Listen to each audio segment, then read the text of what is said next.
I guess I'm really shocked right now at the callousness that I hear from a lot of the administration, the comments earlier about, how this is affecting everyday people. I'm someone who is retired.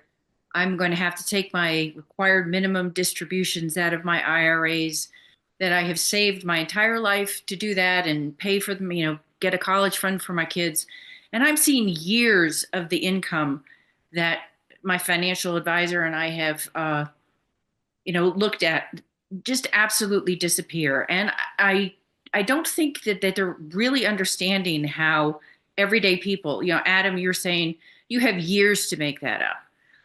In 2 or 3 years, I'm going to have to be unwinding everything. I don't have years. I had years in 2008, but not now. And then again, to talk about people losing their jobs. Today, my son found out that the company he works for is moving from North Carolina to South Carolina. So he's losing his job.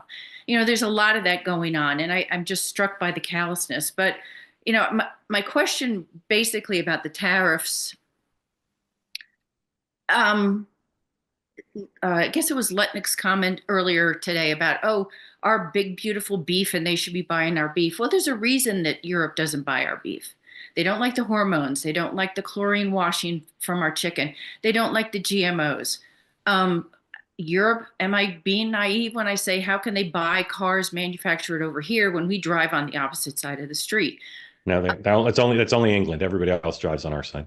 Still, there's that. So you have a trade imbalance there.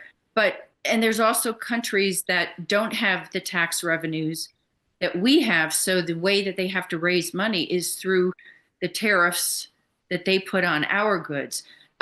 Saying that there's a 200% tariff on dairy going into Canada. Well, we've never reached that quota, so that tariff kicks in. So there's all of this information out there that may sound good, but it's not accurate. And I don't see how are you going to force all these countries to buy some things that they're basically telling us, we don't want your beef, we don't want your chicken, we don't want your produce because we don't think it's healthy. You Yeah. know, I So, don't Susan, first of all, sorry about your son. Was his job loss related to the tariffs or not? really sure. He hasn't said, but the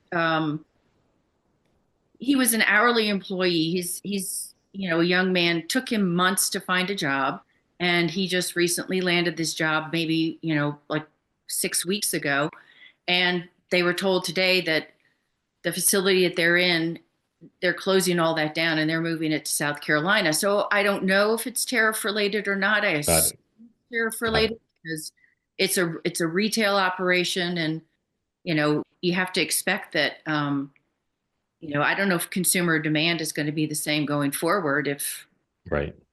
All right. Well, Susan, thank you for that. Again, sorry for your son. Adam, what about this notion of some American products just aren't desired overseas? Yeah, first of all, I want to say sorry about your situation as well. And I think this goes back to my main criticism I said earlier. I was basically saying, even if you can understand the end goal and see what his end vision is, it's still kind of odd that it's so, the disparity between what he campaigned on, which was instant economic prosperity, versus people struggling now, like people genuinely struggling and seeing their 401k vanish.